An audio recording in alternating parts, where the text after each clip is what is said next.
આજે હું તમને એક સત્ય ઘટના જણાવવા જઈ રહ્યો છું. એક એવો કેસ જે માત્ર કાયદાકીય જવાબદારી નહોતી, પરંતુ એક સામાન્ય માણસના વિશ્વાસને પાછા લાવવાની જવાબદારી હતી.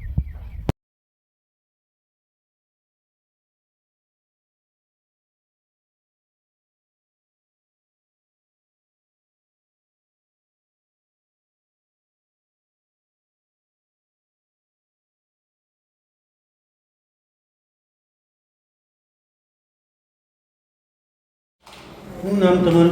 મારું નામ ભરતભાઈ મધુભાઈ પથ્થર. હું અહીંયા વંડા રહું છું. મોબાઈલની દુકાન કાઢું છું એસેસરીઝની. અને મારે સાહેબ મોબાઈલમાં લિંક આવી ને આરટીઓ સલોન એપ કરીને લિંક આવી, એમાં ઓકે દબ્યું તો મારું બેંક એકાઉન્ટ બેલેન્સ બધું ખાલી થઈ ગયું. કેટલા પૈસા ગયા? મારા 85,000 જેવું ગયું છે. ફરિયાદી ભરતભાઈ મધુભાઈ પથ્થરની ફરિયાદ આધારે વંડા પોલીસ સ્ટેશનમાં સાયબર ફ્રોડનો ગુનો નોંધવામાં આવે છે અને આ કેસની તપાસ અમરેલી જિલ્લા પોલીસ વડા શ્રી સંજય ખરાત સાહેબ અને એસપી શ્રી જયવીર ગઢવી સાહેબના માર્ગદર્શન હેઠળ incharge police inspector Shri PJ Ramani સાહેબ દ્વારા હાથ ધરવામાં આવે છે. ટેકનિકલ એનાલિસિસ અને તપાસના તમામ તાર જોડી આરોપી સુધી પહોંચવામાં આવે છે. પોતાના પૈસા પરત મળતા ભરતભાઈ વંડા પોલીસ સ્ટેશન આવી પોલીસનો આભાર માને છે. આવા પ્રસંગો અમને વધુ પ્રેરણા આપે છે કે અમે અમારી ફરજ વધુ નિષ્ઠા અને જવાબદારીથી નિભાવીએ. સાહેબ, આપણે જે મારા પૈસા જે ફ્રોડ થઈ ગયા હતા એ આપણે જિલ્લા પોલીસ અને તમારા ભાવના મદદથી જે કામગીરી કરી અને મારા પૈસા મને પરત મળી ગયા છે. તે બદલ હું તમારો આભારી છું, આભાર વ્યક્ત કરવા આવ્યો છું.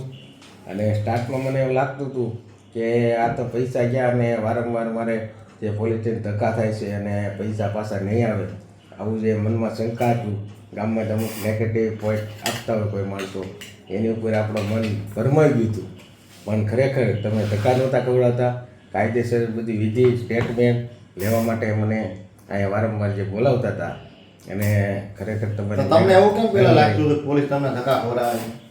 એટલે ગામમાં અમુક માણસો એવા નેગેટિવ પોઈન્ટ હોય ને કે ભાઈ કાંઈ નહીં કરે ને આમ નહીં કરે ને એવું બધું ભરમાવી દે છે આપણને ગામમાંથી. એવા માણસો હોય ને. કેટલા પૈસા ગયા તમારા? મારા ગયા હતા 84,500. પૂરેપૂરા આવી ગયા? પૂરેપૂરા આવી તમારા ખાતામાં આવી ગયા? હા, મારા ખાતામાં આવી ગયા.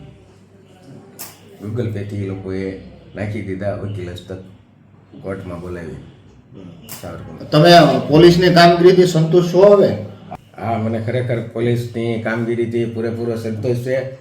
અને વંડા પોલીસ સ્ટેશન જે કામગીરી સોલેટ કર્યું, મારું પૈસા પાછા આવી ગયા છે. લોકોને જાગૃત કરજો હા કે આ રીતની ખોટી લાલચમાં આવવું નહીં અને પોલીસ સુધી જવું તમારે. હા, પોલીસ કામ નથી કરતી, સાયબર ક્રાઇમ થયું હોય, આપણી જોડે તો પૈસા નથી આવતા, એ બધી ખોટી માન્યતા છે. હા, તમે પોલીસ પાસે આવો, પોલીસ કામ કરે, પછી જુઓ શું રિઝલ્ટ આવે છે. બરાબર? એટલે આ એક તમે ગામમાં મેસેજ નાખજો, તમારા ગ્રુપ સર્કલમાં બધાને જણાવજો. અને જિલ્લા પોલીસ દ્વારા અત્યારે સરસ મજાનું આયોજન માનનીય એસપી સાહેબ દ્વારા ચાલુ છે કે જેમાં વિસ્તારમાં કોઈ વોલેન્ટિયર હોય કે જેમને એના વિસ્તારમાં સાયબર ક્રાઇમનું લગત કોઈ સેમિનાર કરવો હોય તો એ અમને કહે તો આયોજન કરે તો એસપી સાહેબ પણ આવે છે.